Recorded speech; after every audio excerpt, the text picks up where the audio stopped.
সুপ্রিয় দর্শক মণ্ডলী, সেভেন রিং সিমেন্ট ফ্রন্টলাইনে স্বাগত জানাচ্ছি আপনাদের সবাইকে। মাহমুদুর রহমান মান্না আমাদের আজকের অতিথি, নাগরিক ঐক্যের সভাপতি মাহমুদুর রহমান মান্না সাম্প্রতিককালে আবার তিনি টেলিভিশনের পর্দায় উপস্থাপনায় ফিরে এসেছেন। আপনি আমাদের এই ওয়ার্ল্ডে আপনাকে আবারও স্বাগত। Thank you. এরপরে আছেন হাসান মামুন, সিনিয়র সাংবাদিক এবং কলামিস্ট। তিনি অর্থনীতি নিয়েই বেশি বলতে পছন্দ করেন। মামুন, আপনাকে স্বাগত। মাহমুদুর রহমান মান্না রাজনীতি থেকে অনেক 50 বছরের বেশি রাজনীতি করছেন, আরও বেশি 60 হয়ে যাচ্ছে, 60-এর কাছাকাছি। রাজনীতির অনেক সরকার এলো গেল, কত কিছু আসছে, কত পরিবর্তন, কত কিছু হচ্ছে, কত কিসিমের সরকার এসছে। এখন আমরা একটা নতুন সরকার 100 দিন হয় নাই, এই কাছাকাছি চলে আসছে। এটা কোনো অভ্যুত্থানের পরের একটা সরকার, ওই সরকার থেকে আবার নির্বাচিত সরকার। আর এখন দেশের যে সংকট, চারদিক থেকে নানাবিধ সংকটের মধ্যে আছি। এই অবস্থায় দাঁড়িয়ে একজন রাজনৈতিক নেতা বা কর্মী হিসাবে আপনি, বা একজন পর্যবেক্ষক হিসাবে আপনি কীভাবে দেখছেন পরিস্থিতি? প্রথম কথা হলো একটা ভূমিকা বলা উচিত যে ধরেন 100 দিন তো হয়নি, হতে যাচ্ছে 100 দিনের মাঝামাঝি করিলে আমি এই সময়টা যথেষ্ট নয় মূল্যায়ন করার জন্যে। তবে একটা জিনিস লক্ষ্য করার মতো আছে যে সাধারণত নতুন সরকার আসলে তার যেটা হানিমুনিং পিরিয়ড থাকে সেটা 6 মাস থেকে 1 বছর পর্যন্ত চলে। কীরকম করে যেন মানুষ কনসেশন করতে চায়, তাকে বলতে চাই একটু আরাম করুক, একটু বুঝুক, কাজটা করুক। কিন্তু এইবার এরকম একটা জিনিস আমি দেখছি যে ধরেন 3 মাস পার হতে না হতেই মানুষ সরকারকে সেই পিরিয়ডটা দিতে চাচ্ছে না কোন অর্থে বলছি যে মানে এত বড় আশা তৈরি হয়েছিল অভ্যুত্থানটার কারণে। অভ্যুত্থান ইটসেলফ একটা বিরাট আশাব্যঞ্জক ঘটনা ছিল। তারপরে নির্বাচন, যদিও নির্বাচন নিয়ে কিছু কথাবার্তা হয়েছে, তারপরে একটা নির্বাচিত সরকার তো এখন আছে, যেটা আমরা খুবই চাচ্ছিলাম এবং আমরা বলছিলাম যে নির্বাচিত সরকার আসলে সব সমস্যার সমাধান করতে পারে। সেই হিসেবে সামনে অনেকগুলো সমস্যা এসছে এবং একটা করে যে সেই সমস্যা ধরা যায়, তাহলে সেই সমস্যাগুলোর সমাধানে গভর্নমেন্টের খুব ইতিবাচক স্টেপ এখনও নাই, অথবা মানুষ এটা বোঝে না। কতগুলো জিনিস আছে, বিশেষ করে সরকার প্রধান যিনি, ওনার গেস্টার পশ্চার খুবই প্রো পিপল করার চেষ্টা করছেন উনি। মানে যেরকম হেঁটে হেঁটে চলে গেলেন এক জায়গায়, হয়তো অফিস থেকে সেক্রেটারিয়েট, অথবা গাড়ি নিজে ড্রাইভ করে গেলেন, সিনেমা দেখতে গেলেন, নাটক দেখতে গেলেন, মানে মিক্সিং আপ উইথ পিপল, এই চেষ্টাটা করছে। জনসভা গেলে চলে যাচ্ছেন, মানুষের মধ্যে সিকিউরিটি ভাবছেন না। এগুলোকে মানুষ ভালো চোখেই দেখছে, কিন্তু মানে এটার পরে যে রেজাল্টটা সেইটার সাথে মিলাচ্ছে যখন, তখন এটা বড় হয়ে আসছে, তা আসছে না। যেন উনি এরকম একটা নতুন উদাহরণ তৈরি করেছেন। আমি এটা বলবো যে এই গভর্নমেন্টের এইটা একটা ক্রেডিট আছে। ধরেন এত বড় অভ্যুত্থানের পরে যে প্রতিহিংসার কথা আপনার মনে আছে, তখন ক্ষমতাসীন দল আওয়ামী লীগের সাধারণ সম্পাদক ওবায়দুল কাদের বলেছিলেন, আমরা চলে গেলে রাস্তায় রাস্তায় লাশ পড়ে থাকবে, লক্ষ লোকের জানাজা হবে, ইত্যাদি ইত্যাদি। কিন্তু ওই ধরনের কোনো পরিবেশ হয়নি। এমনকি এই সরকার আসবার পরে এই সরকার ভিলিফিকেশন যাকে বলে, অন্যকে গালাগালি করা, তাকে কাঠগড়ায় দাঁড় করানো, সমস্ত দোষ তাদের ঘাড়ের উপর চাপানো, এই কাজটাও করছে না। এইটা অবশ্য ইনি যে করছেন না তা না, এটা তার মা বাবা দুজনেরই অভ্যাস ছিল। তারা দুজন কেউই এরকম করে করেন নাই এবং সেটাকে উনি ধারণ করছেন। সেদিক থেকেও একটা জিনিস আমি বলবো যে এক ধরনের গণতান্ত্রিক পরিবেশ এখনও আছে, কথা বলা যাচ্ছে। এখন আমি যা মনে করছি তা বলতে পারছি, এবং এর কাউন্টার আবার কেউ করতে চান সেটাও করতে পারছি। আবার এটাও আমি দেখছি যে ধরেন বিরোধী দল মাঝে মাঝে কিছু কিছু ভাষায় কথাবার্তা বলছে, যেটা আমার নিজের কাছেই চটচট করে ধাক্কা লাগছে। ওরা তো ভারতে যেতে পেরেছে, আপনারা তো ওখানেও যেতে পারবেন না, মিয়ানমারে যাবেন তাও পারবেন না, মানে বিরাট ইন্ডিকেশন। কিন্তু ওটার রিটেলিয়েশন ভার্বালি সেটাও তারা করছে, যে সেরকম দেখছি না। কিন্তু যদি আপনি এরকম করে বলেন যে এই 3 মাসে তাদের রেজাল্ট কী, তাদের প্রোডাক্ট কী, আউটপুট কী, এইটা একটা খুব বড় প্রশ্ন হয়ে গেছে।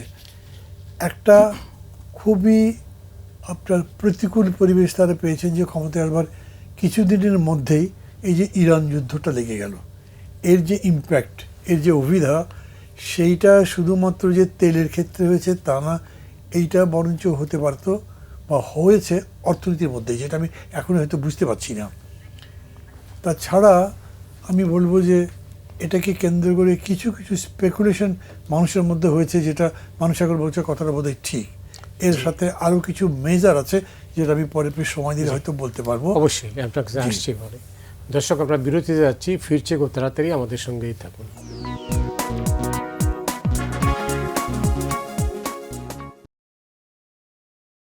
সুপ্রিয় দর্শক মণ্ডলী, আপনারা দেখছেন ফ্রন্টলাইন। আমাদের সঙ্গে রয়েছেন মাহমুদুর রহমান মান্না এবং হাসান মামুন। আমরা বিরতিতে যাওয়ার আগে মাহমুদুর রহমান মান্নার বক্তব্য শুনছিলাম, এবার আমরা হাসান মামুনের কথা শুনবো। আমি যে প্রশ্নটা করেছিলাম, আপনি নিশ্চয়ই মনে আছে, মাহমুদুর রহমান মান্না অনেক বড় ক্যানভাসে এটার জবাব দেওয়ার চেষ্টা করেছেন। উনি তো বরাবরই ভালো বলেন। জি, তো আপনি কিভাবে দেখেন, আপনার বিশ্লেষণ কি? সরকারের তো মাত্র 3 মাস পার হলো, তো 3 মাসটা সরকার স্বস্তিতে পার করতে পারেনি, এটা খুবই দৃশ্যমান। প্রথমত বাইরে থেকে যে ফ্যাক্টরটা দেশে প্রভাব বিস্তার করেছে, ইরান যুদ্ধের প্রভাব, এটা সরকার শুরুর দিকে ম্যানেজ করতে পারেনি।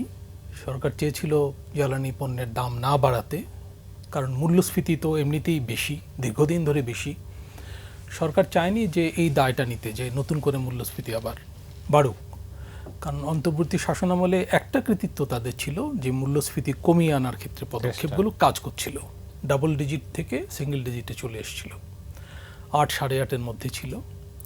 তো শেষ দিকে দেখা গেল ফিলিং স্টেশনের যে সমস্যা, ক্রমবর্ধমান চাপ, এবং এটা ঘিরে যে নিউজ এবং যে অস্থিরতা সারা দেশে, তারপরে প্রত্যাশা, ইকোনমিক্সে বলে যে এক্সপেকটেশনস, যে জ্বালানির দাম আরও বাড়বে, জ্বালানি থাকবে না, জাহাজ আসছে না ইত্যাদি, যে খবরগুলো পুরোপুরি ঠিকও ছিল না। তো এই অবস্থায় সরকার বাধ্য হয়েছে জ্বালানির দাম বাড়াতে কিছুটা।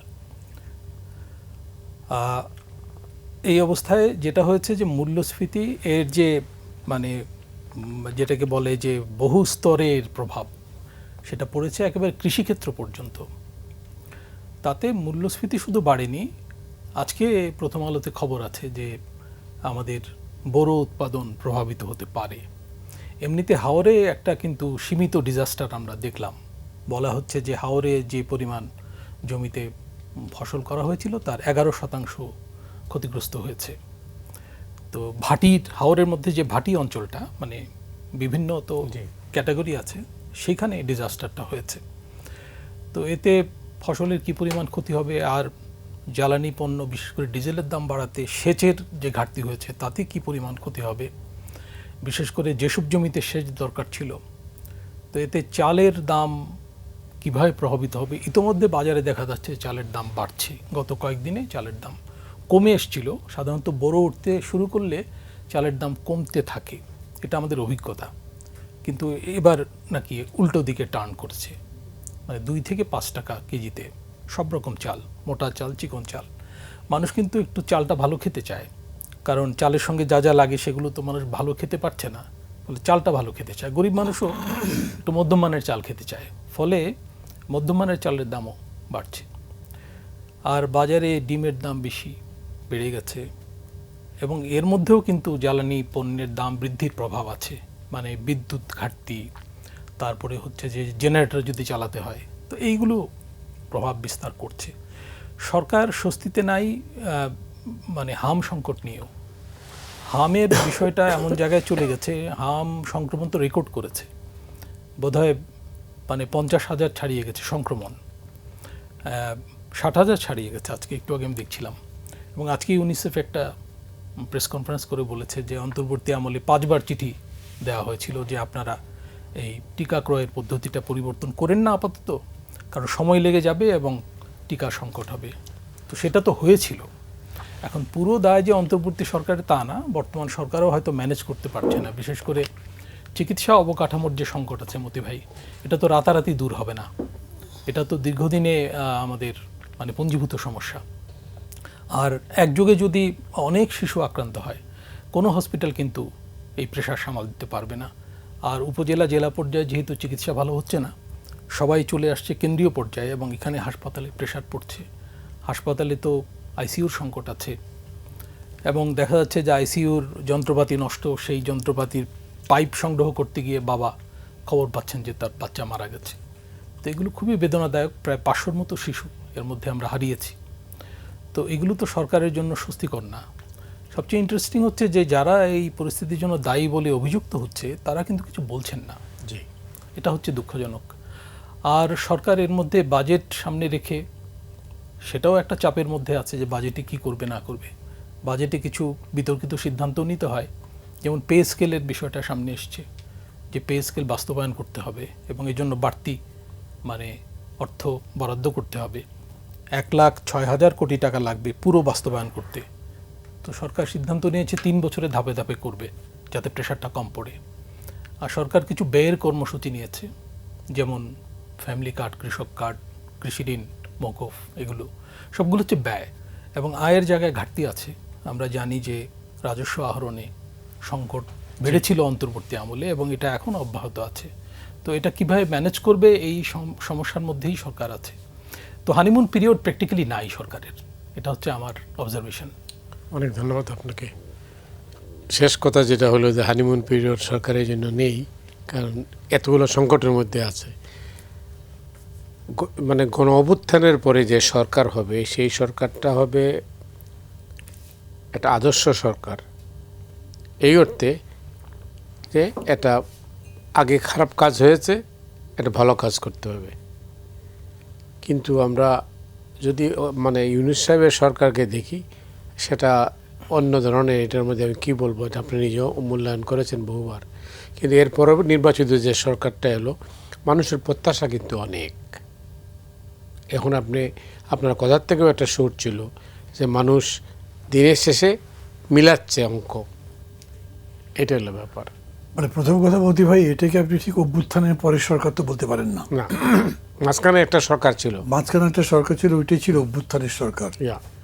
ইনফ্যাক্ট সেটা আবার অভ্যুত্থানের সরকার ছিল না, সেটা ছিল কনস্টিটিউশনাল গভর্নমেন্ট, সো কল একভাবে ফ্রেম করেছেন। তার পারফরমেন্স এখানে আমি আলোচনা করছি না। আলোচনা করলে বড় আপনি হাম ধরেই বলতে পারেন তারা তখন কেন টিকা টোকা দিল না, এগুলো আছে। ফলে মানুষ ওইখানে একটু ধাক্কা তো খেয়েছে। ডক্টর ইউনূসের প্রতি মানুষের যে অগাধ বিশ্বাস ভালোবাসা ছিল, সেটা মরে যেতে যেতেও যতখানি ছিল, সেটা নিয়ে উনি হয়তো একটা সম্মানের জায়গাতেই যেতে পারতেন। কিন্তু তারপরে যেটা আসলো, খেয়াল করতে হবে এটা নির্বাচিত সরকার, এবং নির্বাচিত সরকার যখনই হচ্ছে তখনই মানুষের কনসেন্ট্রেটেড এক্সপ্রেশনের প্রকাশ সেটাতে দেখতে পারবেন না। আমি আবার বলি, কিন্তু মানুষের আশা আকাঙ্ক্ষার ঘনীভূত প্রকাশ এই সরকার, একটা নির্বাচিত সরকারের ব্যাপার আপনি তা বলতে পারবেন না।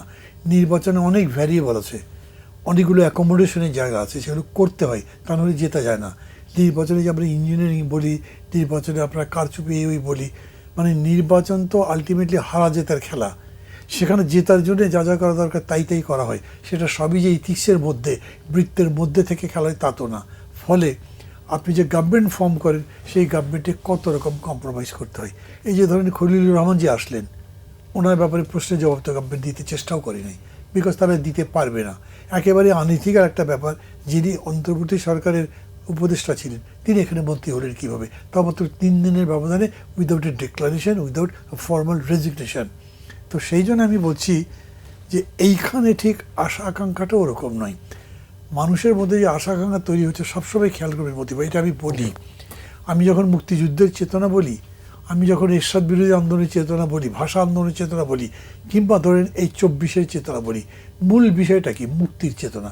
মানুষ অনেকগুলো জায়গায় আবদ্ধ আছে, মানুষ অনেকগুলো জায়গায় কষ্টে আছে, দুঃখে আছে, তারা সেখান থেকে মুক্তি চায়, যেন তার চেয়ে উন্নত একটা জায়গায় যেতে পারে। আরও যদি ভালো করে বলেন, আমার খুব পছন্দ লাগে এই জিনিসটা বলতে। শামসুর রহমানের একটা কবিতা আছে না, আমরা বাগান চাই, এমন বাগান যেখানে ফুলের কাছে সহজে পারবো যেতে। ফুলের বাগান নিচে তো ঘাস বিছানো, ঘাসের উপর শুয়ে পায়ের উপরে পা দুটো দিয়ে দিব্যি অকারণ পা দুটো নাড়বো মাঝে মাঝে। ইউ আর ভেরি রিল্যাক্সড, আপনার মধ্যে কোনো দুশ্চিন্তার বিষয় নেই, একটা সুন্দর জীবন চান। এটা তো সব মানুষই চায়। সেটা যেই আন্দোলনকে আপনি যেভাবে ব্যাখ্যা করেন তাই বলা যায়। সেই অর্থে মানুষের মধ্যে আশা ছিল, যেহেতু আবু সাঈদের স্মৃতিও এখন জল করে মুগ্ধের কথা মুখে মুখে আছে, তাহলে ওই ত্যাগ তিতিক্ষার কথা মনে রেখে আমরা একটা ভালো কিছু করব। অনেস্টলি যদি বলেন তো সেটা হয়নি, সেটা ডেমোক্রেটিক্যালি যদি বলেন তাও হয়নি, মানে ট্রান্সলেশন ইনটু রিয়ালিটি কেন হলো না? মানে এই কথা না ব্যাখ্যা করা খুব মুশকিল। তারপরেও তো একটা ব্যাখ্যা আছে। একটু আপনি আগেই বললেন না, আমি আবার এই জগতে প্রবেশ করেছি, আবার টক শো করতে শুরু করেছি, মানে হোস্ট করতে শুরু করেছি আপনারই মতো। তো গতকালকে হোস্টিংয়ে আমি একজন বিএনপি নেতাকে জিজ্ঞেস করলাম, অলরেডি গতকালকে বলা হয়েছে যে সুপ্রিম কোর্ট সচিবালয় বাতিল করা হলো হুম, এবং সেখানে সম্ভবত 11 জন না কতজন জাজকে অন্য জায়গাতে পাঠানো হয়ে গেছে, তার মানে দ্যাট চ্যাপ্টার ইজ ক্লোজড। কিন্তু উনি বলছেন না, মোটেই চ্যাপ্টার ক্লোজ নাই, আমরা এটা নতুন করে আবার প্রেস করব। Who is going to believe you? কেন বিশ্বাস করবে? আপনারা এটা রেখেও তো করতে পারতেন, Yeah. এইটুকু রেখে পরে অ্যামেন্ড করেও তো করতে পারতেন। আমি প্রশ্ন করেছি, উনি বলছেন না এটা রাখলে আরও জটিলতা হতে পারতো ইত্যাদি ইত্যাদি। তো টক শো তো ঠিক বিতর্ক সভা করা যায় না, আপনি নিজেও বোঝেন। ওনারা এটার আনসার দেননি। একইভাবে ধরেন তারা গণভোটকে অস্বীকার করছে। How can you do that? আপনি নিজে প্রপোজ করেছেন। আমি তো ধরেন ওই যে সমন্বয় কমিটি, মানে জাতীয় ঐক্যমত্য কমিশন, জাতীয় ঐক্যমত্য কমিশনের যে বৈঠক হলো সেখানে প্রায় সবগুলোতেই ছিলাম, মাঝে মাঝে গ্যাপ ছিল। কিন্তু যেদিন সালাউদ্দিন সাহেব এটা প্রস্তাব করলেন সেদিন আমি ছিলাম। উনি প্রস্তাব করেছিলেন গণভোটের। এখন আপনি বলছেন গণভোট বৈধ নয়, তখন আপনি বলছেন যে এটা যদি না বলতাম তাইলে তো শেষ পর্যন্ত ভোটই বোধহয় হতো না। তো এটাকে কীভাবে ব্যাখ্যা করবেন আপনি? তারা এই ভয়টা পেলেন কেন? এটা কি সম্ভব ছিল? আমি ব্যক্তিগতভাবে মনে করি ওই সময়ে ডক্টর ইউনূসের ভোট পিছিয়ে দেওয়ার ক্ষমতা ছিল না, এটা হতো না। তাহলে উনি মানলেন না কেন? তার মানে হচ্ছে ক্ষমতায় যাবার পরে ওই যে অ্যাক্রস দি টেবিল একটা কথা বলে না, ক্ষমতার এই পরে আপনি একরকম ভাবেন, ক্ষমতায় গেলে আপনার দৃষ্টিভঙ্গিটা বদলে যায়, আপনি দেখেন অন্যরকম করে, অনেক কিছু দেখেন যে এই পারে থাকতে দেখেননি। এখন আপনি মনে করেন সব বিচারক যদি তাদের মতো করে নিযুক্ত হয় তাহলে আমার কথা তো চলবে না বিচার বিভাগে, অতএব আমি এটা দেবো না। এটাতে খুব স্পষ্টই তারা বলেছেন বিচার বিভাগের উপরে এক্সিকিউটিভের কোনো নিয়ন্ত্রণ থাকে না। আপনি এক্সিকিউটিভের সাথে বিচার বিভাগের নিয়ন্ত্রণ চান কেন? আমি এই পয়েন্টটা বলেই আমি আপনাকে যদি মনে করেন আমি ছেড়ে দেবো, সেটা বলি।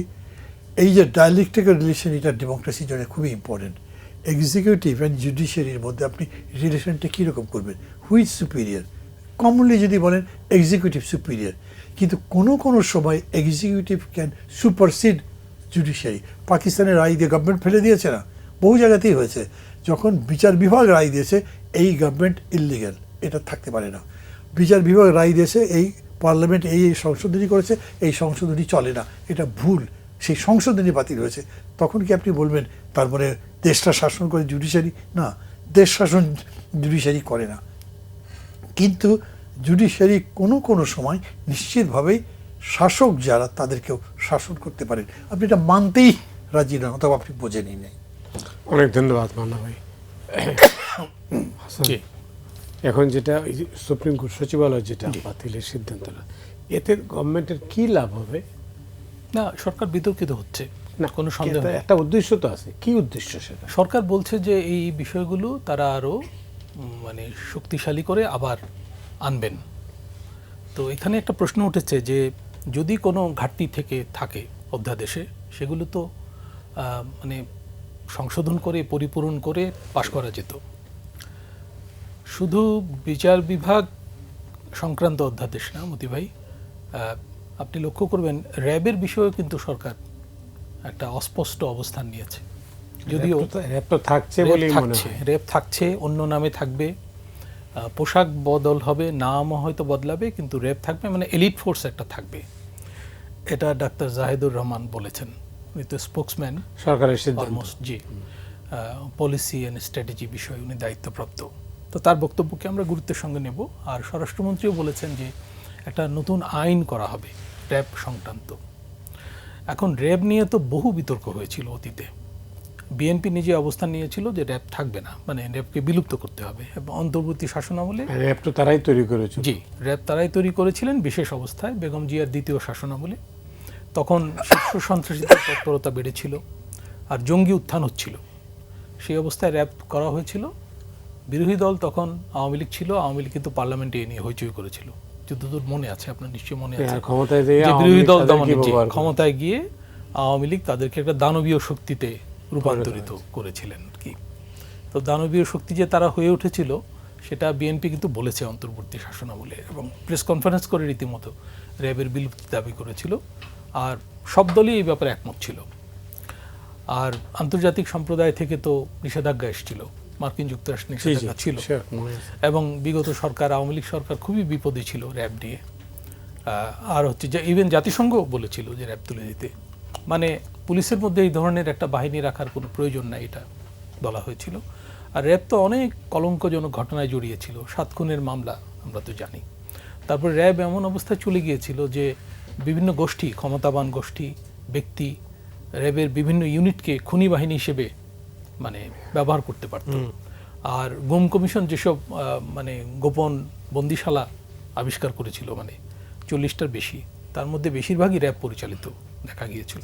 র্যাবের কারণে কিন্তু সেনাবাহিনী তো, র্যাবের সঙ্গে সরকারের সঙ্গে সেনাবাহিনীর সম্পর্কে জটিলতা তৈরি হয়েছিল, কারণ সেনাবাহিনী নৌবাহিনী থেকে তো ডেপুটেশনে পাঠানো হয়। এখন এটা রাখার পক্ষে অবস্থান, এলিট ফোর্স রাখার পক্ষে, কিন্তু তারা কি করতে চান সেটাও তো সেটা স্পষ্ট না। জি, সেটা স্পষ্ট না, তাহলে তো এটা বিভ্রান্তি। জি, বিভ্রান্তিকর। তো এইগুলোতে সরকারের অবস্থান বিতর্কিত হচ্ছে এবং বিরোধী দল সরকারের সমালোচনার সুযোগ পাবে।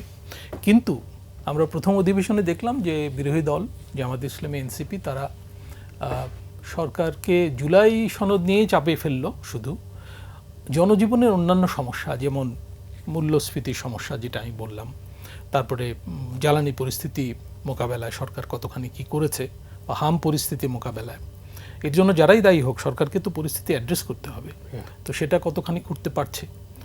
তারপর হলো যে মানে আইন শৃঙ্খলার তো উন্নতি হয়নি, এটা সত্য কথা। শুধু রাজনৈতিক হানাহানি না, সামাজিক অপরাধ ভয়াবহ রূপ নিচ্ছে।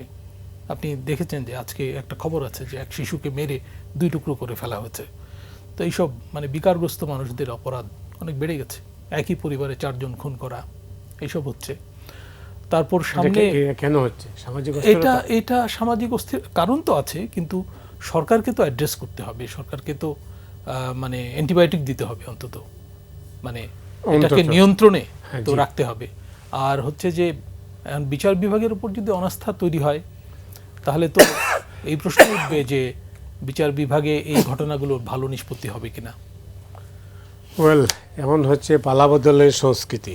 তো পালাবদলের সংস্কৃতির মধ্যে তো এই পরিবর্তন আপনার আমার কাছে হয়তো কি হবে না। কারা বলছেন, কিভাবে বলছেন, কেন বলছেন, কি পরামর্শ দিচ্ছেন, কি যুক্তি দিচ্ছেন, সেটাও জানা যাচ্ছে না। এই পরিস্থিতির একটা ঘোলাটে পরিস্থিতি তৈরি হয়েছে। আপনি কিভাবে মনে করেন? প্রথম কথা মোদি ভাই, আমি মাঝে মাঝে দেখছি যে ধরেন আমাদের বলবার কথা ছিল যে এই গভর্নমেন্ট হচ্ছে প্রোডাক্ট অফ দি জুলাই আফসার্জ, কিন্তু রিয়েলিটিতে তা তো না। মানে আপনি যদি তার কম্পোজিশন দেখেন গভর্নমেন্টের, তাহলে হয়তো আপনি দেখবেন যে একটা বেশ বড় অংশ এটার মধ্যে যুক্তই ছিল না। আপনি যদি খোদ প্রধানমন্ত্রীকে ধরেন, উনি থ্রু থিক অ্যান্ড থিন জড়িত ছিলেন, যদিও লন্ডন থেকে উনি যেরকম করে একদম ইউনিয়ন লেভেলে সর্বত্র যোগাযোগ করতেন, উনি আপডেটেড ছিলেন, এটা আমি মনে করি। কিন্তু তারপরেও একটা হলো একদম ফিল্ডে থেকে বোঝা আর দূর থেকে বোঝা, দুটো কিন্তু একরকম না। ফলে হয়েছে কি, এই সমস্যাটা শেখ মুজিবুর রহমানের হয়েছিল, আপনার মনে আছে বোধহয়। আমরা মুজিবনগর বানিয়েছিলাম, উনি মুজিবনগরে একবারও যাননি, একবার না। মানে এক ধরনের অ্যাপাথেটিক অ্যাটিটিউড হচ্ছে, মানে উনি ওটাকে সহ্যই করতে পারতেন না। আরে মুজিব যেখানে নাই সেখানে আবার মুজিবনগর, মুজিব ছাড়া তো মুজিবনগরে যাস, এগুলো উনি যোগ করতেন সবার সঙ্গে। ইনি এরকম করছেন না, কারণ সময় অনেক বদলেছে, অনেক এডুকেশন আমাদের জাতির হয়েছে, সে হিসেবে ওনারও হয়েছে। কিন্তু সামগ্রিকভাবে যদি ধরেন, তাইলে এই যে র্যাবের প্রশ্ন যেটা উনি বললেন, ইট ইজ এতই ইমোশনাল। কি না করেছে র্যাব বলেন, সেই র্যাবকে রাখবো কি রাখবো না, এরকম একটা বিভ্রান্তিকর বা অস্পষ্ট কথা হোম মিনিস্টার ইন অ্যাডভান্স বলার দরকার কি? একবার ডিসিশন নিয়ে উনি এক্সপেক্ট করে দিতেন, এই কারণে আমরা র্যাব নামের এই সংগঠনটা বিলুপ্ত করে দিচ্ছি, নতুন নামে আমরা একটা এলিট ফোর্স করলাম। আপনি সমস্ত কথাকে একসাথে করেন, কিন্তু করে যদি সেটাকে ব্যাখ্যা দেন, তাহলে আমি যেরকম করে বললাম এই বলার মধ্যে কোনো অসুবিধা দেখছি না আমি। না, ওনাদের ইন্টেনশনে আরও কিছু থাকলে ওটা তো আমি জানি না। কিন্তু তারা যদ্দূর বলেছেন সেগুলোকে যদি আমি ধরি, সেটা ধরলে আমি মনে করি এরকম করে ইজিলি বলা যেতে পারতো। কিন্তু তারা এমনভাবে বললেন, তারপরে আবার যিনি সরকারের পক্ষ থেকে সেটা ব্যাখ্যা দিলেন, খেয়াল করবেন উনি ব্যাখ্যাও কিন্তু আপার এচিলন থেকে দিচ্ছেন না, উনি দিচ্ছেন যে তার আপার এচিলনকে ডিফেন্ড করে একটা যুক্তি দেয়, মানে কিছু বলবার চেষ্টা করছেন, ফলে ওইটাও কোনো জিনিস দাঁড়ায়নি। লাইকওয়াইজ আপনি দেখেন এই যে গুম কমিশন আপনি যেটা করলেন, মানে আপনি কীরকম করে বলতে পারলেন যে যদি রাষ্ট্রীয় নিরাপত্তার কারণে হয়, সেই কারণে কোনো কাউকে গ্রেপ্তার করে বা কিছু করে, তাহলে ওটাকে গুম বলা যাবে না। তো শেখ হাসিনা গুমের ডেফিনেশনই ডেফিনেশনটাই বদলে গেল। অথচ শেখ হাসিনা যতগুলো তার আমলে গুম হয়েছে সবগুলো তো ওই রাষ্ট্রীয় নিরাপত্তার কথাই বলা হয়েছে। এই একই জিনিস বললেন কেন? মানে এখানে কি নতুন কোনো ফ্রেজিং সম্ভব ছিল না? আমি বাদ দিলাম, তাদের ইন্টেনশন যাই থাক সেটার মধ্যে ঢুকছি না, আপাতত তাদেরকে সেই ব্যাপারে কনসেশন দিচ্ছি। ফ্রেজিং এটা না করলেও তারা পারতেন। এরকম করে অনেকগুলো কাজই তারা করেছেন যে প্রশ্নেরগুলো জবাব দেওয়ার মতো নেই। যেমন ধরেন ব্যাংক রেজলিউশন, এটাকে যে বাতিল করলেন, এখন আপনাকে IMF বলছে যে এইটা বদলে দাও, এটা রাখতে পারো না তুমি, খুবই জেনুইন কথা। তারপরে এটা করলেন কেন তাহলে? কার কথাই করলেন তাহলে? IMFও যদি না পড়ে থাকে তাহলে কার কথাই করা হলো? যে আপনি কি কেবল তার আদানিকে আবার নিয়ে আসার জন্য এখানে এটা করছেন, কি এসআরএমকে নিয়ে আসার জন্য এটা করছেন আবার? এটা তো একটা অদ্ভুত বিষয় হলো। তা থেকে আমার মনে হয় যারা এখন দেশটা পরিচালনা করছেন, মেবি সেটা এরকম একটা কংগ্লোমারেট যার একটা অংশ was down to the earth, যারা মুভমেন্টে ছিলেন, সব কিছু ছিলেন, আর একটা অংশ আছেন তারা ডিজেক্টেড ফ্রম অল দোজ। ফলে এই দুটার যে ইন্টারাকশন হচ্ছে তার মধ্যেকার রেজাল্ট আপনি দেখছেন। এই কথা কিন্তু আমি এ পর্যন্ত কারো মুখে শুনি নাই। একটা চমৎকার সরকার হয়েছে। ইভেন এরশাদ আমলে যে সরকার হয়েছিল, খেয়াল করে দেখেন, ওই গভর্নমেন্টকে আমরা এক বিন্দু মানিনি। এখন তো আমরা কত ভেবে চিনতে ভালো মন্দ শব্দ মিলে কোয়ালিফাই ডিসকোয়ালিফাই করি, কিন্তু তখন এক নাগারে বলেছি নো। সেই নো যে বলেছি এরশাদকে, তার নামে সমস্ত রকম মানে সমালোচনা করেছি, কিন্তু তার গভর্নমেন্টের আপনার মানুষগুলো দেখেন একটা একটা করে, এই লোকগুলোকে কিন্তু গভর্নমেন্টটা খুব দুর্বল এরকম কথা কেউ বলতে পারেনি। কিন্তু এখন যারা এসছে তাদের সম্পর্কে মানুষের ওই কনফিডেন্সের জায়গা আপনি দেখছেন না, না সরকারটা ভালো আশা করা যেতে পারে, এরকম কেউ বলছে না। না মন্ত্রী যিনি আছেন উনি কিন্তু এটা করতে পারবেন, কেউ কিছু আশা করছে না। কোনো কোনো মন্ত্রী তো ইতিমধ্যেই মানে ফেসবুকের ট্রলের শিকার হয়েছেন, র্যান্ডম হচ্ছেন, র্যান্ডম। এবং ফেসবুকগুলো যেরকম হচ্ছে, একটু আগে আপনি যেটা বলছিলেন, মানে সমালোচনায় কোনো ইথিক্সই রাখছে না, এটাকে বুলিং বলা যায় এক ধরনের, সেটাই চলছে। তো এই সব কিছু মিলে আমার মনে হয় যে গভর্নমেন্ট প্রধানত মানে মানে আমি গতকাল এক জায়গায় বলছিলাম, আজকে আবার বলি, ধরেন আপনি ছিলেন অনুষ্ঠানটাতে, সময়টা বদলাচ্ছে, কিভাবে বদলাচ্ছে এটা বোঝা দরকার। এই সময়ে বদলে কোন সময়ে প্রবেশ করছে সেই সময়টাকে আপনার ধরতে পারা চাই। এখন তো আপনার ওই হইচই বড় জনসভা, বিরাট মিছিল, গরম বক্তৃতার সময় নয়। এখন খুবই sound, you have to understand the dialectics of the society, the change, ট্রানজিশনের যে ধরনটা ভেতরে ভেতরে হচ্ছে, এটা ধরতে পারা যায়, না হলে আপনি এগুলো সামাল দিতে পারবেন না। অনেক ধন্যবাদ। সামাল দিবেন কিভাবে? জি, মতি ভাই, সামনে তো একটা মানে ইভেন্ট আছে, ঈদ। এটা কিন্তু একটা বড় ইভেন্ট। একটা ঈদ গেছে, আরেকটা ঈদ এসছে। ঈদ ব্যবস্থাপনা একটা বড় কাজ সরকারের, এবং এখানে অনেকগুলো মন্ত্রণালয়। এর সাথে কি চাঁদাবাজিও আছে? চাঁদাবাজি, স্বরাষ্ট্রমন্ত্রী তো বলছেন যে চাঁদাবাজদের খবর দিতে একটা মানে হটলাইন খুলেছেন। মানে হাটে চাঁদাবাজি, তো হাটের বাইরেও চাঁদাবাজি হচ্ছে, চাঁদাবাজি সর্বত্রই হচ্ছে, চাঁদাবাজি কমেনি। আমার মনে পড়ে যে অন্তর্বর্তী সরকারের অর্থ উপদেষ্টা বলতেন যে আমরা চাঁদাবাজি নিয়ন্ত্রণ করতে পারছি না, নির্বাচিত রাজনৈতিক সরকার এলে পরিস্থিতি ভালো হবে এবং বাজারে এর প্রভাব পড়বে। উনি বারবার বলতেন, সালেউদ্দিন আহমেদ। তো সেই প্রক্রিয়াটাও কিন্তু শুরু হতে দেখা যায়নি, বরং মান্না ভাই যেটা বললেন যে কোনো কোনো মন্ত্রী চাঁদার নতুন করে সংজ্ঞা দিতে গিয়ে ট্রলের শিকার হয়েছেন, আমরা দেখেছি। তো আরেকটা হলো যে সরকার কতগুলো অপরিকল্পিত কাজ করছে বলে আমার মনে হয়, যেমন হকার উচ্ছেদ নিয়ে যেটা হয়েছে, লক্ষ্য করেছেন নিশ্চয়ই। হকার তো আবার জি, হকার আবার বসে গেছে, আবার বসে গেছে, লাভ হলো কিছুদিন। কি? জি, কিছুদিন হকার উৎসাহের এবার সঙ্গে মার্ক করা করে হলো। দিচ্ছে এই জায়গায় হ্যাঁ। মুখের আবার- পারে না তারা। আবার এখন কিছু হকারকে পুনর্বাসনের উদ্যোগ নেওয়া হচ্ছে, স্মার্ট কার্ড দেওয়া হবে।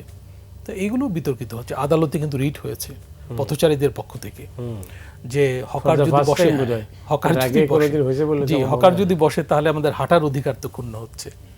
এখন ফুটপাত বানানো হয়েছিল মানুষের হাঁটার জন্য, কোনো সন্দেহ নাই, এবং অল্প কিছু হকারদের স্বার্থ রক্ষার জন্য আপনি যদি এর 10 গুণ মানুষের স্বার্থ ক্ষুণ্ণ করেন তাহলে তো এই প্রশ্ন উঠবে। আবার এটাও ঠিক যে হকার সমস্যাটা কেন এই পর্যায়ে এলো, অন্তর্বর্তী আমলে কিন্তু সমস্যাটা বেড়েছে, কারণ অনেক ক্ষুদ্র উদ্যোগ বন্ধ হয়ে গিয়েছিল। তো মানুষ রাজধানী বড় বড় শহরে চলে এসছে হকার হতে, আর হচ্ছে ব্যাটারি চালিত রিক্সা চালাতে। ব্যাটারি চালিত রিক্সা কিন্তু বিরাট সমস্যা রাজধানীতে শুধু না, আপনি সারা দেশে। কুমিল্লা শহরে যান, আমার সারা দেশে। আপনি হাঁটাচলা করতে পারবেন না হকার এবং ব্যাটারি চালিত রিক্সার জন্য।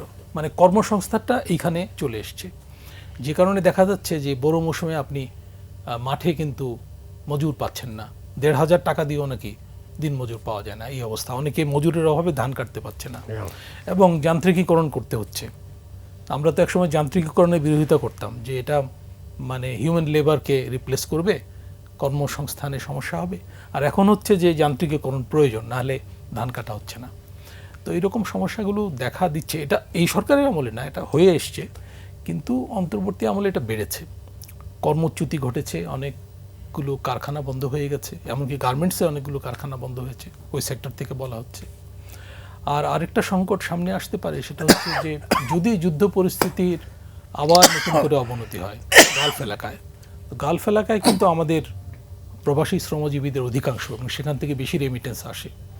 আমরা দেখব যে এই ঈদে রেমিটেন্স আবার বাড়বে, কিন্তু এরপরে আবার রেমিটেন্স কমতে পারে যদি পরিস্থিতির অবনতি ঘটে, এবং অনেককে ফিরে যদি আসতে হয় তাহলে তাদেরকে নতুন করে পুনর্বাসন করা, তারা এই পরিস্থিতির মধ্যে সেট হবে কিভাবে, সেই পরিকল্পনা নিতে হবে। আর তারেক রহমান সরকারের একটা অঙ্গীকার ছিল যে 18 মাসে দেশের মধ্যে 1 কোটি কর্মসংস্থান, এটা নির্বাচনী প্রতিশ্রুতিতে ছিল। তো এইটা বাস্তবায়নের তো কোনো লক্ষণ দেখা যাচ্ছে না। শুধু খাল কেটে আপনি কয়টা লোককে কাজ দেবেন? আপনাকে ওই কার্ড দিয়ে তো মানুষকে টিকিয়ে রাখতে পারবেন না, কতজনকে? আর এটাও তো পরীক্ষামূলকভাবে চলছে, ধাপে ধাপে হবে, একযোগে কিন্তু কার্ড দেওয়া হচ্ছে না। মানে 4 কোটি পরিবার একযোগে কার্ড পাবে। আমরা একটু যেটা মান্না ভাই বললেন যে এটা সময় তো ঠিক আছে, জি, এখনই যথেষ্ট সময় না যে আসলে জি, এই আলোচনাটা একটা পরিসমাপ্তির দিকে টেনে নেয়, এই সরকার ফেল করছে বা কোনো ভুল করছে এরকম অবস্থা। কিন্তু শুরুটা আরো ভালো হতে পারতো, হ্যাঁ, শুরুটা আরো স্মার্ট হতে পারতো। এইটা মানুষের প্রত্যাশা, এটাই মানুষ বলছে। জি, সরকারটা দেখে মানুষের কিন্তু মানুষ আশাবাদী হতে পারেনি। একটা কারণ ছিল যে অধিকাংশ নবীন, সংসদ সদস্যদের মধ্যে অধিকাংশ এটাও নবীন। ঠিক, এই স্টকে তো লোকই নেই। জি, এবং এই পরিস্থিতির জন্য সম্ভবত শেখ হাসিনার যে দীর্ঘ শাসনামল, অগণতান্ত্রিক শাসনামল, সেটা দায়ী। কারণ বিরোধী দল কিন্তু স্বাভাবিকভাবে কাজ করতে পারেনি এবং নেতৃত্বের বিকাশ ঘটাতে পারেনি তার দলের মধ্যে। অনেক ধন্যবাদ মান্না ভাই। আপনি নিশ্চয়ই শুনেছেন বাই দিস টাইম যে ক্ষমতাচ্যুত প্রধানমন্ত্রী শেখ হাসিনা আনন্দবাজার পত্রিকায় এক সাক্ষাৎকার দিয়েছেন। সাক্ষাৎকার দিয়ে তিনি বলছেন যে আমি ফিরছি খুব দ্রুত। আপনার কি মনে হয়? উনি দ্রুত ফিরছেন, এটা ওনার পরিকল্পনা। কীভাবে ফিরবেন আমি জানি না, তো উনি তো বলছেন কীভাবে ফিরবেন তারা জানি না। এগুলো পলিটিক্যাল স্টান্ট। তাই কেন তাই মনে হয়? মানে এখন ফেরার মতো কোনো অবস্থাই আমি দেখতে পাচ্ছি না তার। রাইট। তার চেয়ে বড় কথা কি দেখেন, উনি ওই একই কথা বলছি, নিশ্চয়ই উনি যখন প্রথম আসছিলেন তখনও তার বেশ কয়েক বছর আগে থেকে আমরা রাজনীতি করি, কিন্তু তবু উনি শেখ মুজিবের মেয়ে নেত্রী হয়েছিলেন এবং দায়িত্ব নেবার পর থেকে লাগাতার 24 ঘন্টায় রাজনীতি করতেন। এগুলো সব ঠিক আছে, ছাত্র জীবনেও তো ছিলেন কম বেশি। কিন্তু এখন তিনি দেশের থেকে বাইরে। এখন যেগুলো বলছেন এগুলো যে এই দেশের থেকে উত্থিত চিন্তা ভাবনা বা দেশের পরিস্থিতির বিশ্লেষণ করে বলছেন সেরকম না। রিয়েলিটিতে আমি দেখছি আওয়ামী লীগের মধ্যে দেশে যারা বাস করে তাদের মধ্যে ভেতরে একটা হতাশা আছে। হতাশা মানে বিশেষ করে ধরেন প্রথম যখন এক্সিকিউটিভ অর্ডারে আওয়ামী লীগের অ্যাক্টিভিটি ব্যান করে দেওয়া হলো। তো এক্সিকিউটিভ অর্ডার আজকে দিয়েছেন, কালকে তো উইথড্র করা যেতে পারে। কিন্তু এখন আপনি পার্লামেন্টে একটা সিদ্ধান্ত করেছেন, এটা কালকে একটা এক্সিকিউটিভ অর্ডারে তো বাতিল করতে পারবেন না। কালকে মনে হবে বলবেন যে না, কাল থেকে কাজ করো, এরকম করে আদেশ দেওয়া যাবে না। ফলে এইটা প্রায় সিল্ড হয়ে গেছে আমি মনে করি। আগামী নির্বাচনে যে তারা আসবেন, তার আগে এই গভর্নমেন্টের সঙ্গে তাদের একটা নেগোসিয়েশন হতে হবে, গভর্নমেন্ট সিদ্ধান্ত বদলাবে এবং তাদেরকে ইলেকশন করবার অনুমতি দেওয়া হবে। এখন কি হবে, ধরেন সামনে আছে এই স্থানীয় সরকারি নির্বাচন, সেই স্থানীয় সরকারি নির্বাচনে আওয়ামী লীগের লোকজন নিজের মতো করে দাঁড়াতে পারেন, যেহেতু কোনো মার্কার ইলেকশন হচ্ছে না। এটা আওয়ামী লীগের একটু অ্যাডভান্টেজে যাবে, কারণ মার্কার হলে তো তারা পারতো না। তো সেই কারণে তারা যতখানি এখানে আসতে পারে, যদি তাদের রাখতে পারে, কিন্তু তারপরেও ক্যাম্পেইন তো হবে তাদের বিরুদ্ধে। এবং একইভাবে আমি বলছি, তিনি ফিরে আসবেন এরকম কোনো বিষয় হলে সমস্ত জনগোষ্ঠী এখনো পর্যন্ত তাকে রেজিস্ট করার মতোই মুখিয়ে আছে, সেটাকে ভাঙার মতো শক্তি আওয়ামী লীগের নাই। আর ইন্ডিয়া যদি আর্মি দিয়ে ঢুকিয়ে দেবে নাকি, তা তো করবে না। কাজে ওই আশা আমি কোনো যুক্তি দেখি না। হাসান মামুন। জি, আমার তো মনে হয় যে হাসিনা মুক্ত এবং শেখ পরিবার মুক্ত আওয়ামী লীগের হয়তো ফেরার একটা সুযোগ আছে, হয়তো। কিন্তু শেখ হাসিনা এবং শেখ পরিবার সুযোগ তো শেখ হাসিনাই বন্ধ করে দিয়ে। জি জি। আর আরেকটা কথা হচ্ছে যে মানে বঙ্গবন্ধু হত্যাকাণ্ড সপরিবারে নৃশংসতম হত্যাকাণ্ড আমাদের জাতীয় ইতিহাসের, এরপরও আওয়ামী লীগকে ফিরতে, কিন্তু ক্ষমতায় ফিরতে 21 বছর লেগেছিল। এবার যেটা ঘটেছে সেটা হচ্ছে গণ অভ্যুত্থান। আওয়ামী লীগ যাই বলুক, ষড়যন্ত্র ইত্যাদি, জঙ্গি হামলা এসব বলছে, তো 71 সালের ঘটনাকেও তো পাকিস্তানিরা জঙ্গি হামলা, তারপরে কি বলে ষড়যন্ত্র, ভারতের ষড়যন্ত্র এসব বলে। তো যারা চাপে পড়ে পরাজিত পক্ষ, তারা ওইভাবে ব্যাখ্যা করতে অভ্যস্ত। তো এর সঙ্গে তো দেশের বেশিরভাগ মানুষ একমত না। সবাই জানে এটা একটা গণ অভ্যুত্থান ছিল এবং দেশের আপামর মানুষ নেমে এসেছিল, মানে শিশুরা নেমে এসেছিল। সাংঘাতিক ঘটনা। এই ধরনের গণ অভ্যুত্থান 69 সালে হয়নি। মান্না ভাই নিশ্চয়ই আমার সাথে একমত হবেন। বদরুদ্দীন ওমর সাহেব বলেছিলেন। এবং সমসাময়িক কালে যত গণ অভ্যুত্থান হয়েছে, এমনকি শ্রীলঙ্কার গণ অভ্যুত্থানকে মানে ছাড়িয়ে গেছে। তো এই গণ অভ্যুত্থানের বাস্তবতা অস্বীকার করে আওয়ামী লীগরা যেটা করছে সেটা মেইনলি অনলাইনে করছে। আমি বলতে চাই যে জামায়াতে ইসলামী যে স্ট্র্যাটেজি নিয়েছিল নির্বাচনের আগে, অনলাইনে হাইপ তুলে ক্ষমতায় আসতে চাওয়া, রিক্সা চালকদের পয়সা দিয়ে নামিয়ে দেওয়া যে জামায়াত আসছে এসব ক্যাম্পেইন করার জন্য, আওয়ামী লীগরা একই কাজ করছে। এবং এই অনলাইনের হাইপ দিয়ে অফলাইনে এটা ফেরাটা মোটেও সহজ না, এটা হবে না। এবং আমি এটাও বলতে চাই যে সামনে যে স্থানীয় নির্বাচন আছে, সেখানেও আওয়ামী লীগারদের মানে অ্যাক্টিভেটেড হওয়া একটু কঠিন, কারণ রাজনৈতিকভাবে সবাই কিন্তু চিহ্নিত একেবারে তৃণমূল পর্যন্ত, কে কোন দলের কার কী ইতিহাস, এবং ফেসবুক অ্যাক্টিভিটির কারণে মানুষ কিন্তু চিহ্নিত হয়ে আছে। সুতরাং আওয়ামী লীগারদের পক্ষে মানে স্থানীয় নির্বাচনেও সুবিধা করা খুব কঠিন হবে আমার মনে হয়। তার মানে দেখি মানে শেখ হাসিনার ফেরাটা মানে অনিশ্চিত। আমি আপাতত কোনো সম্ভাবনা দেখি না। কিন্তু মামুন যে কথাটা ইঙ্গিত করলেন, যেটা আপনি বললেন যে শেখ হাসিনা নিজেই সে পথ বন্ধ করে দিয়েছেন, ওইটা একটা পথ হতে পারত। রাইট। মানে আমি আবার বলি, এটা ইলেকশনের আগে ওটা চেষ্টা হয়েছিল। জি, গ্রাউন্ড রিয়েলিটি যেটা দেখি সেটা হলো কি, ধরেন এই যে আইভিকে বেল দিয়েও দেওয়া হচ্ছে না, রিলিজ করা হচ্ছে না, মানুষ বলে কেন, ও তো ভালো মানুষ, এরকম বলতে শুনেছি আমি বললে প্রচুর লোককে।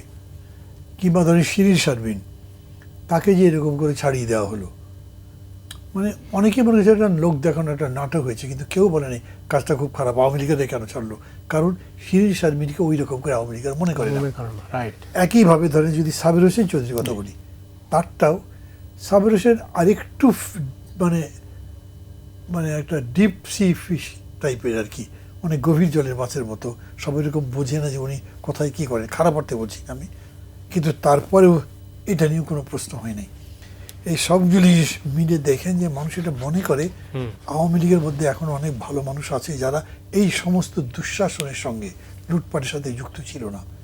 এইটা করে যদি তার একটা অ্যাপ্রোচ আসতো, পলিটিক্যালি তো আপনাকে জিততে হবে, সেটা না করে গায়ের জোরে জিততে পারবেন, ওইটা ভেবে কোনো লাভ নেই। মতিউর রহমান মান্না, আপনাকে অনেক ধন্যবাদ। হাসান মামুন, আপনাকেও অনেক ধন্যবাদ। দর্শক মণ্ডলী, আজ এ পর্যন্তই। আপনার সবাই ভালো থাকুন।